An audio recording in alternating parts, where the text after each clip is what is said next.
Pastor tidak beristri, betul tidak beristri, tapi biarawati siapa yang injeksi hamil?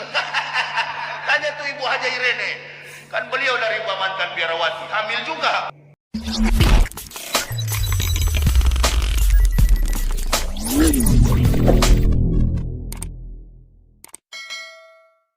Pastor tidak beristri, betul tidak beristri, tapi biarawati siapa yang injeksi hamil? Tanya tuh Ibu Haja Irene, kan beliau dari mantan biarawati, hamil juga. Pastor tidak beristri, betul tidak beristri, tapi biarawati siapa yang injeksi hamil? Tanya tuh Ibu Haja Irene, kan beliau dari mantan biarawati, hamil juga. Pastor tidak beristri, betul tidak beristri, tapi biarawati siapa yang injeksi hamil? Tanya tuh Ibu Haja Irene, kan beliau dari mantan biarawati, hamil juga. Pastor tidak beristri, betul tidak beristri, tapi biarawati siapa yang injeksi hamil? Tanya tuh Ibu Haja Irene, kan beliau dari mantan biarawati, hamil juga.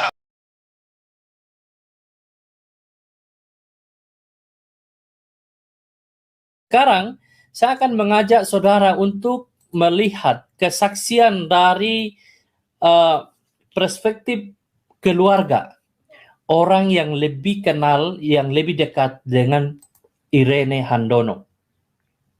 Dan hal ini disampaikan oleh keponakan dari Irene Handono. Ya, keponakan Irene Handono dalam bagian ini membuka fakta baru, yakni menerangkan mengapa Irene Handono hanya bertahan 6 bulan di sana. Dia tidak menyelesaikan seluruh tuntutan untuk menjadi seorang suster. Dan berikut ini kesaksian dari keponakan Irene Handono. Kesaksian ini dimuat di akun Facebook Sofie, ya, akun Facebook dari keponakan Irene Handono, dan sudah diduplikat oleh banyak portal berita, dan salah satunya saya temukan di sini. Pengakuan keponakan Irene Handono tentang status mantan biarawati tantenya tersebut.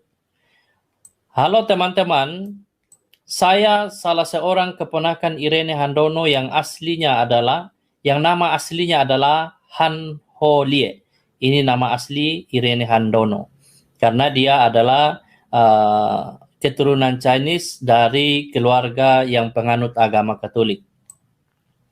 Saya ingin menegaskan bahwa Irene Handono emang dilahirkan dan dibesarkan dalam keluarga Katolik. Sewaktu remaja dia mencoba untuk menjadi biarawati. Tapi setelah masuk sekolah biarawati selama hampir 2 tahun, dia katakan begitu ya, dia tertarik oleh salah seorang calon romo atau pastor yang juga baru masuk seminari. Dan pada akhirnya mereka berdua dikeluarkan dari komunitasnya masing-masing dan menikah sampai mempunyai 4 orang anak.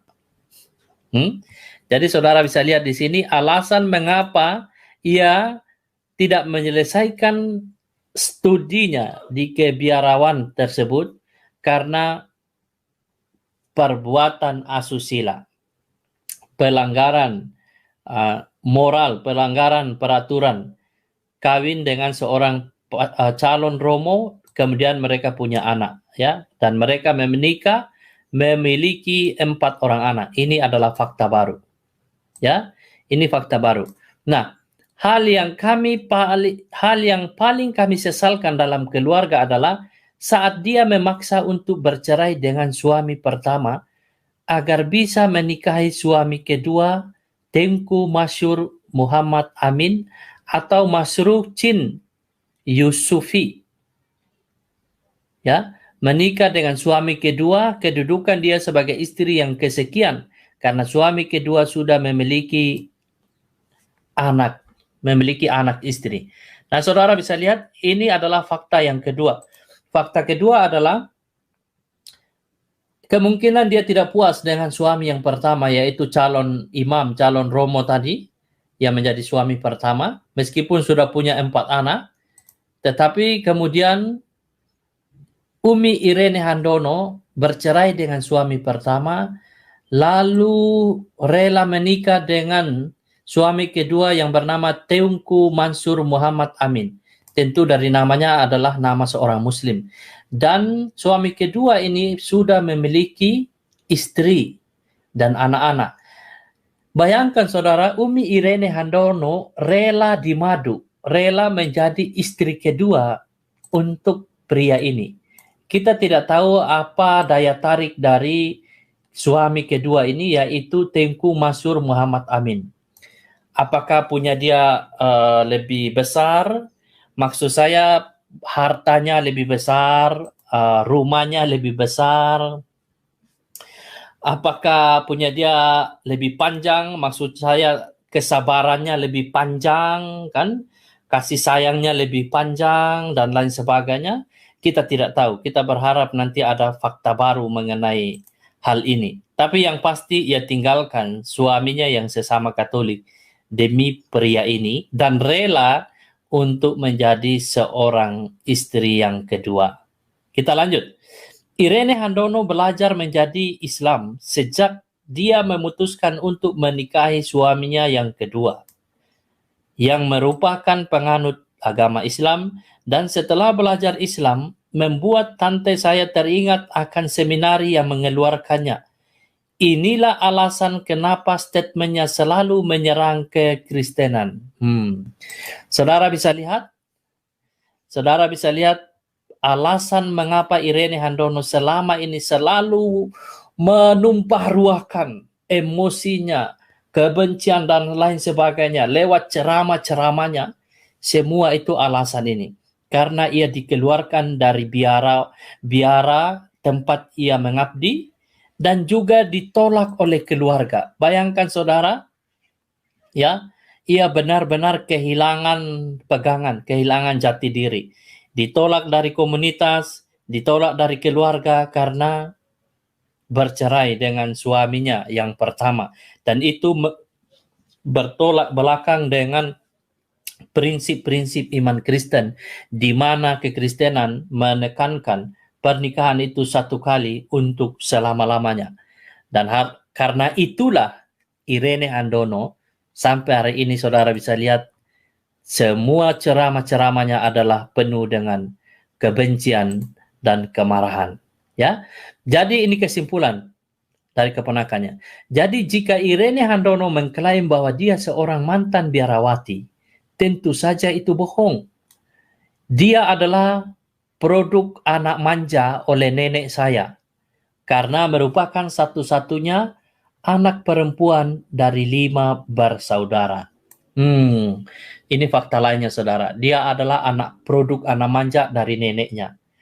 Anak yang dimanja kemungkinan tidak begitu menerima pendidikan yang disiplin di dalam keluarga.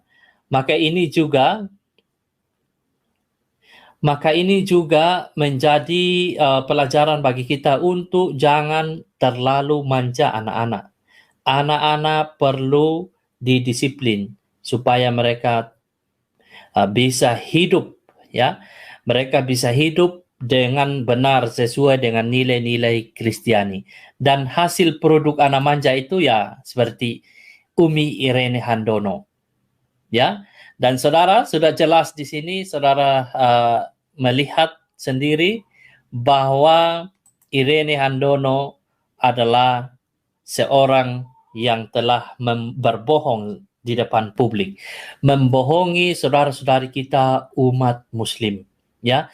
Tega-teganya Umi Irene Handono bersaksi dusta di hadapan begitu banyak mata yang mendengarkan kesaksiannya. Dan sebenarnya bukan saya cuma sesalkan akan Irene Handono, saya juga menyesalkan akan orang-orang yang mau pasang telinga terhadap apa yang ia sampaikan. Ya, umat muslim ini sekali lagi saya ulang kalimat ini, terlalu rentan untuk ditipu oleh orang-orang seperti ini. Ya, saudara bisa lihat sendiri kesaksian misalnya dari Joko Subandi alias Fauzan Al-Aswi alias Insinyur Yohanes Ignatius, atau kesaksian dari Yahya Waloni, kesaksian dari Bangun Samudra, kesaksian dari Ali Mustafa alias Martinus, kesaksian dari siapa lagi? Dari kesaksian dari Stephen Indra Wibowo. Semuanya penuh dengan kesaksian-kesaksian yang tidak berdasar. Semua sudah dibongkar, sudah dipatahkan.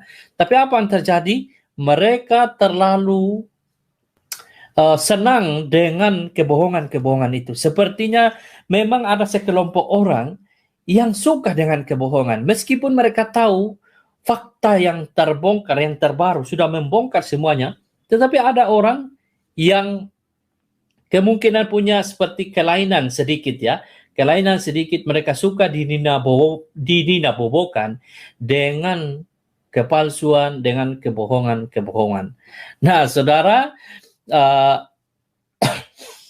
ini ada yang mengatakan di sini ya, mana tadi yang komentar di sini? Dia katakan, ngapain ini dibahas katanya. Ini perlu dibahas, saudara. Karena apa? Kesaksian-kesaksian mereka ini senantiasa mendiskreditkan kekristenan, ya. Dan kesaksian mereka itu dipercaya menta-menta oleh saudara-saudari kita umat muslim. Dan kesaksian mereka juga menanamkan bibit-bibit kebencian terhadap sesama anak bangsa. Dan kita perlu membongkar hal ini supaya saudara-saudari kita umat muslim tidak ya menyalurkan kebencian mereka kepada sasaran yang tidak tepat, ya, berdasarkan kesaksian-kesaksian dari orang-orang seperti Irene Handono. Ya, jadi demikian siaran ini, saudara. Saya tidak perlu memperpanjang-panjangnya supaya saudara bisa membagikan, dan tidak perlu panjang atau tidak perlu besar informasinya. Ingat ya, Irene Handono itu tidak tahu alasan dia kawin, apakah dia suka pria yang lebih panjang kesabarannya, atau lebih suka pria yang lebih besar akan hartanya, akan pengaruhnya. Kita tidak tahu. Biarkan itu urusan dia. Jangan kita urus, saudaraku. Oke, terima kasih saudara. Nanti kita akan bongkar lagi kesaksian-kesaksian lainnya dari Irene Handono yang selama ini selalu ditayangkan secara terbuka di channel-channel YouTube. Baik, terima kasih. Selamat beraktivitas. Tuhan Yesus memberkati saudara. Bye-bye.